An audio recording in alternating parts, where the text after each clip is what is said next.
keep it loaded, keep it loaded, keep it loaded.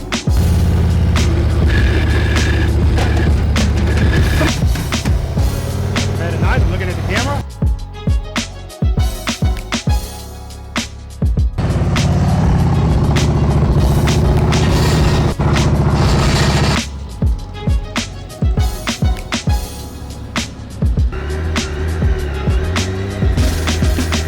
Heading on, good, good, good.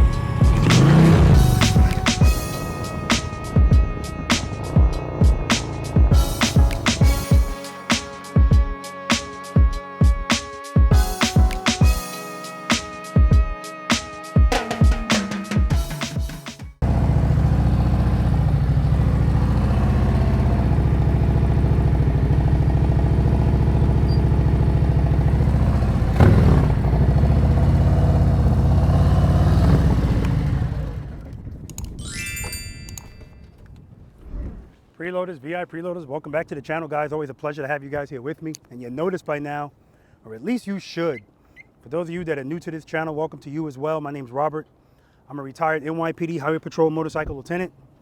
And the name of this wonderful channel, guys, is Be the Boss of Your Motorcycle. All right, so guys, today I want to talk to you about, and I feel like I've talked about this a bunch of times, but maybe not directly. So that's what I want to talk to you guys about today. And that is, yeah, we're talking about U-turns, but really turns in general, right? Turns in general. And we're going to talk about why your U-turns are so wide, right? For those of you that this applies to. Why are my U-turns so wide? Why do they make me so nervous? You know what? Let's not talk about why it makes you nervous. That's actually been covered, and it's in another video. But I just want to focus on what's causing your U-turns to be so wide. So the first thing we have to talk about is what determines the radius of your turn on your motorcycle. Three things, right? And when I say that, I want to thank Finesse for this, because he told me, I asked him the same question and he gave me an answer, and I said 2 out of 3 isn't bad. But then I realized, based on the question, based on the way I worded the question, he was right. So in that case, it would be 4. So I'm going to ask the question a different way. What 3 characteristics of your motorcycle, right, are going to determine the radius of your turn? In other words, what you do on that motorcycle. First thing is speed. That's always going to be the first thing I mention, because it's the highest contributing factor to wide turns. Too much speed, right? Self-explanatory. Second, how much you turn the handlebars. That's common sense. The more you turn the handlebars, the tighter the turn's going to be, right? Moving on. Lastly, lean angle. Remember, your motorcycle is designed to be leaned.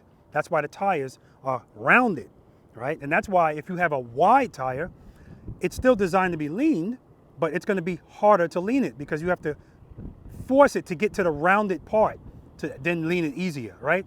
Okay, so, and then the fourth thing that's not a part of the motorcycle is your head and your eyes, and that's what Finesse said to me. And he's right, because it's not exactly necessary to turning your head and your eyes. It's not necessary to turn the handlebars, to turn the motorcycle with your head and your eyes turned. It's not. I can look this way and still make a turn.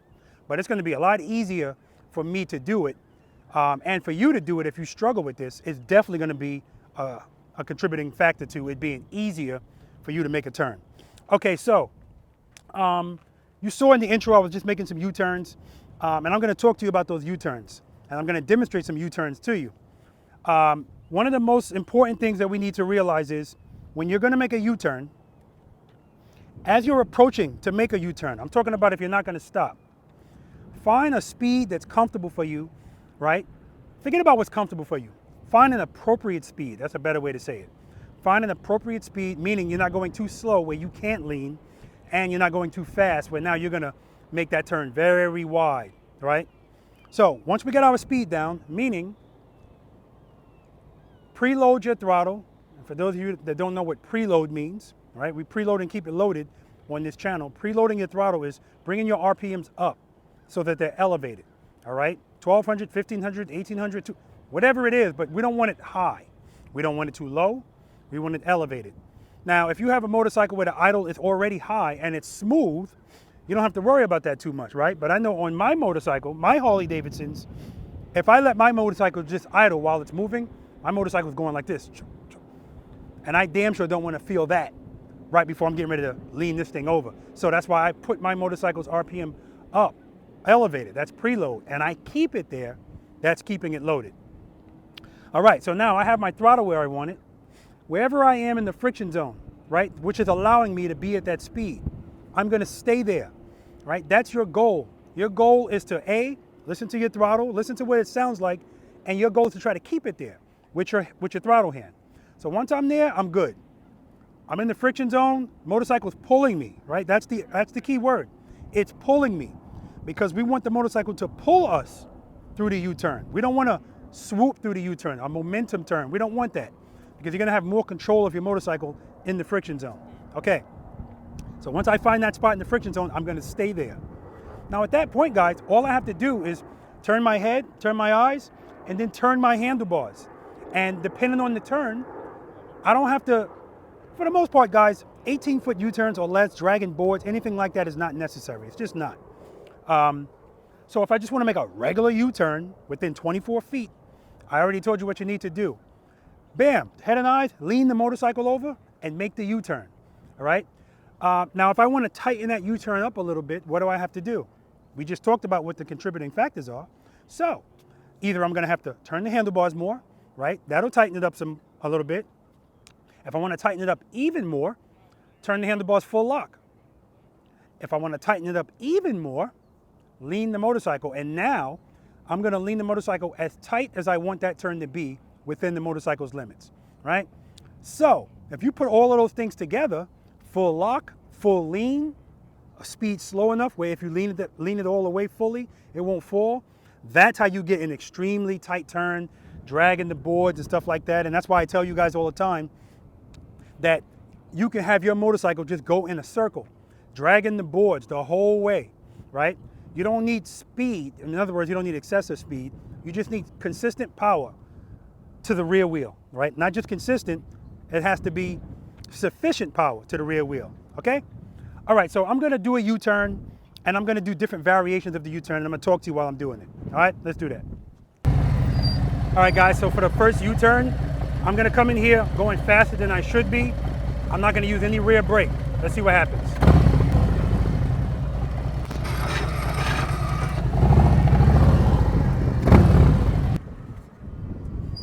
All right, guys, so what happened there? Wide, right? Wide. So this is the same issue that people have out on the highways, right? You're going into a turn, you're going too fast for that turn, and your way of dealing with it is leaning the motorcycle more. You heard my kickstand spring and my footboard scrape the ground, right? Now, at that wide of a U-turn, my board, nothing on my motorcycle should be scraping the ground. If I'm on my breakout, maybe, because it has less of a lean angle, but that still means I'm going too fast. Remember, if you're going too, I know we're talking about U-turns, but now I'm gonna talk about turns at speed. And I'm talking about on a Harley Davidson motorcycle for now, or any motorcycle that has footboards on it. If you're in a turn at speed on a roadway, and anything on your motorcycle is dragging the ground, you're going too fast. Simple as that, right? I hear people say, oh, I scraped my boards, and I always ask them, how fast were you going? If it's faster than 8 to 10 miles per hour, I don't care. I'm just gonna tell you you're going too fast for that turn. So because I'm going too fast, like I said, I have to compensate for that, and I lean more. When really, all I had to do was give a little bit of rear brake, and without turning the handlebars anymore, and without leaning anymore, I would have been able to keep the motorcycle within the 27 feet. Also, when you're going faster, it's more difficult to turn the handlebars because remember, my motorcycle, just like all of your motorcycles, are gyroscopic machines. With power to the rear wheel, they are designed to stand up and go straight. That's what they want to do with or without you. That's why anybody can ride a motorcycle at speed, because you don't need to worry about balancing it as long as there's power going to the rear wheel. So with that being said, of course, it's going to be harder to turn it with power if it's going straight. Now, when I was in that U-turn, what I also had to do was pull the clutch all the way in. So that was a momentum U-turn. So what don't I have in a momentum U-turn? What don't I have full control of? Actually, I just gave it away. I don't have full control, right? That's why I don't like momentum U-turns. Because if something got in front of you, unexpected, you're gonna panic, and that's how motorcycles drop, right? That's another video too. I talked about that too, about what do you do if you're already in a lean and something in front of you comes up. How do you handle that?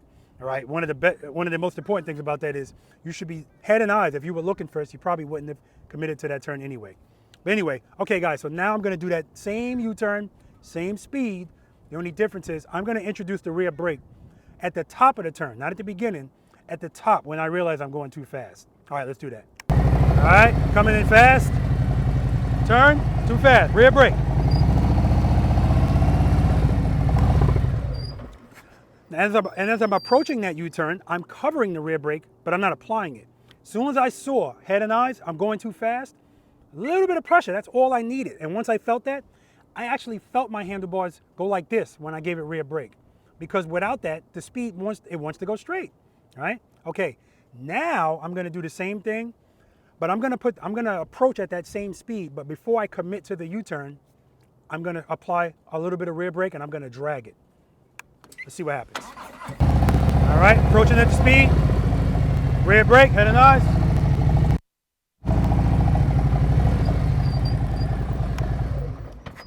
So when we use the proper techniques, but not only that, we use them when we're supposed to use them at the proper time, and we use them the proper way, all that's going to result in a U-turn being tighter, right? Now in that case, the main contributing factor was speed. Remember, I said I didn't turn the handlebars fully, I didn't lock them fully. So now I'm going to show you what this looks like. If I turn the handlebars fully in the U-turn, I don't lean all the way. I'm not going to lean all the way, and I'm going to be using the rear brake too. My speed's going to be good. I'm not going to worry about the speed anymore. Now I'm going to focus on handlebar turns, and then after that, we're going to focus on lean. So I'm going to roll up, head and eyes, lean the motorcycle slightly, but I'm going to fully lock the handlebars. Let's see where I am. Rear brake, full lock.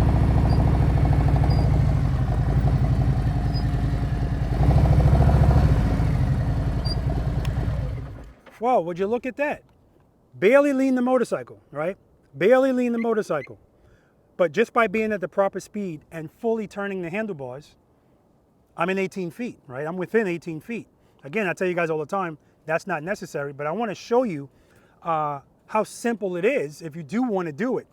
And the key contributing factor to that is, remember I told you, the speed that you're approaching, stay at that speed. So wherever I was with the throttle, I stayed there. Wherever I was in the friction zone, I stayed there. And I just turned my head, my eyes, and I turned the handlebars all the way. As long as the power is still going to the rear wheel, I'm fine, right? I'm fine. Okay, now I'm gonna do that again, but this time I'm gonna lean pretty far and full lock. Speed, rear brake, let's see what happens. Okay, approaching, head and eyes.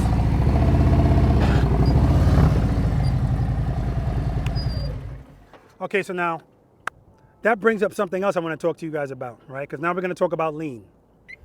Leaning your motorcycle in a U-turn. And I talk about it all the time and I say it. Commit to the lean right away. Commit to the lean right away. Now I'm talking about somebody that's trying to keep the U-turn in a confined space, right? It's more important in that case. So anybody that wants to do U-turns in 18 feet, of course, all of this stuff depends on what type of motorcycle you're riding. Like for instance, if you're riding a Challenger or a Pursuit, you need to commit to the lean right away because you have a wider wheelbase, which means it's gonna take more to turn that motorcycle within 18 feet. That means you can't give away space, and you're giving away space if you're not leaned right away. So what am I talking about? I'm gonna show you what it looks like when you don't commit to a lean right away. Okay, I'm approaching, I lean, and now I lean it over. You look at the daylight under my motorcycle and you'll see you have a lot of daylight, and then all of a sudden you have a little bit. And that's because people are reluctant to lean right away because they don't like the way it feels. But if we go back to the last U-turn I made where I turned my head and my eyes and just turned the handlebars and leaned it slightly, I know that power to the rear wheel, the motorcycle is not gonna fall, okay? All right, so when I say lean right away, it should be a smooth movement. When you make that U-turn, it should be one smooth movement. Let's do that. And when I say it should be one smooth movement, I'm referring to the lean. Head and eyes, lean it. Stay at that lean. Stay at that lean. Doesn't mean you have to lean excessively. This is not about excess, it's about consistency. Head and eyes, lean. Keep it there. So my lean is consistent throughout the U-turn, right from the start to the finish.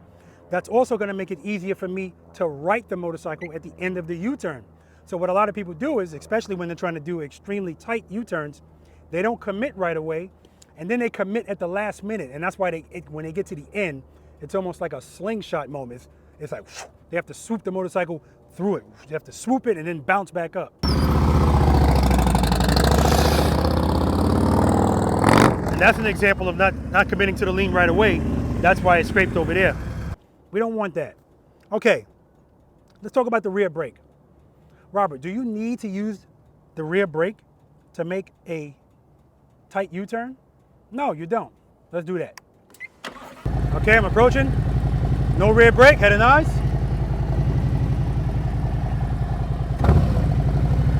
Do it the other way. Head and eyes.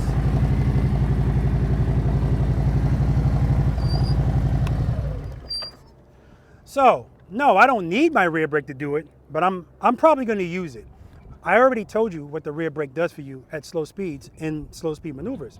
It gives you better control of your motorcycle. And what are the 3 C's of Preloader Nation? Confidence, control, and consistency, right? Control. I want you to always be in control of your motorcycle, in full control, right? So if the rear brake provides that, why wouldn't you use it? Now, yes, there's competitions out there where they want you to go through certain exercises brakeless. Definitely more difficult, right? Because you have to have more clutch control, right? And you have to make sure that you're in the proper speed right before you go to lean the motorcycle. Because right there, as the motorcycle is going through there, I'm kind of letting it idle. I'm pulling the friction zone a little bit, but not too much, of course, because I don't want to be going too fast. Because if you're trying to be tight, just a little bit of extra speed is going to push you out wide. It's that simple. But keep in mind, guys, this is not a competition. And if we're going to talk about the amount of people that can actually ride their motorcycle and do U-turns in 18 feet or even close to 18 feet, it's a very small percentage. And if we're then going to talk about people that are doing competitions and doing very tight stuff, it's an even smaller percentage. And that's why I don't focus on that, because we need to focus on the 98, 99% of people that can't make a 27-foot U-turn, right? Because remember, guys, whatever we do out here, exercises warm up through 9. If you can do all of those exercises comfortably, if you desire to be in the competition, you can be in the competition, because it's the same skills, right? It's just skills practiced to the point where you're confident enough where you don't have issues leaning the motorcycle and, doing this, that, and, whatever. So the point is, I don't focus on anybody that's worried about competitions, but I do know that people come out here that aspire to be in competitions. And that's great, because this is where it all starts. It all starts right here. All right, guys, so now I'm gonna do some U-turns from a stop, and I'm gonna do it extreme. I'm gonna do it from a stop. I'm gonna turn the handlebars, and I'm gonna do really exercise number 3. I'm gonna preload my throttle. We always do that. I'm gonna turn my head and my eyes. I'm gonna let the motorcycle fall, and then I'm gonna catch it with the clutch, right? I'm on the rear brake at the same time because I need that control. But the same thing applies here. If I wanna make this tight, I'm gonna do everything to the extreme right from the start. I'm starting with a full lock. I'm gonna let the bike fall, and I'm gonna be on the rear brake nice and easy. All right, let's do it. Turn the handlebars full lock. Head and eyes, I'm going that way. Foot up, let it fall.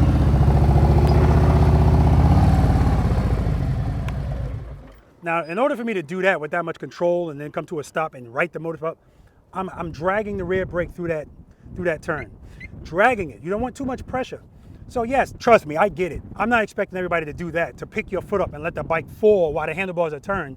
And trust and believe, because that's what I'm doing. I know that if the motorcycle's falling, I need to open up the clutch, but not too much, because I'm not trying to pick it all the way up. I want it to stay in the lean. So it's a very, very small, listen, there's always small increments of movements that we're doing on our motorcycle. That's how we keep everything smooth. That includes with our hand and with our foot. So let me do it like a normal person. So normally from a stop, we do this exercise, we stop here, and I do that because I want you to always be in control of your motorcycle. But we don't have to do it right from a stop. You can go forward a little bit and then get into the U-turn. So, preload. I'm covering the rear brake. Slowly release the clutch. As soon as it starts to move, head and eyes. Lean it over, keep it loaded. Stop.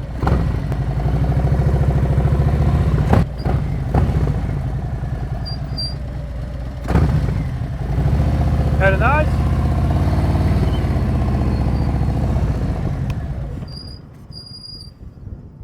And keep this in mind, guys. A country road is usually about 24 feet. And that's all I really want you to be comfortable doing, right? At the end of the day, the point is I want you to be comfortable making a U-turn. Forget about tight stuff. But like a U-turn shouldn't be an oh crap moment for you, right? It should just be, I need to make a U-turn. Let me make the U-turn. Guys, watch my practice session videos. All right, the infamous U-turn is exercise number 6, but I don't want you to just jump to that. I want you to look at the exercises leading up to it, because all of these exercises build on one another.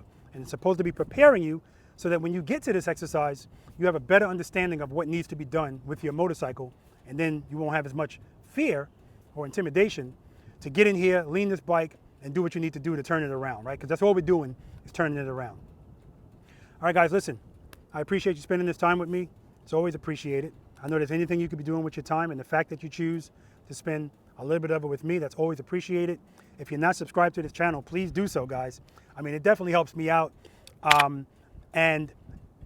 Keep in mind that I tell you I want you to watch my practice session videos. There is a playlist for my practice sessions.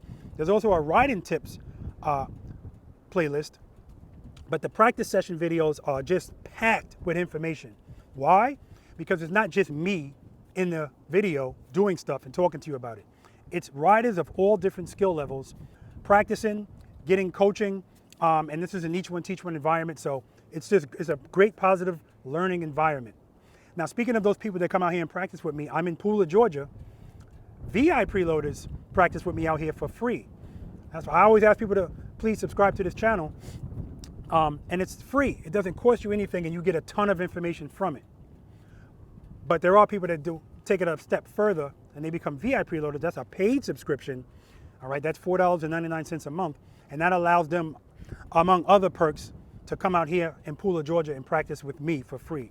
Of course, that doesn't apply when I'm doing a traveling practice session, but they can come out here as much as they want. Anytime I have a practice session, they can come out here and practice with me, and they have the benefit of not only practicing, but then being able to go back home and watch it on video when they have a calm mind and they can actually relax and actually see themselves from a different vantage point.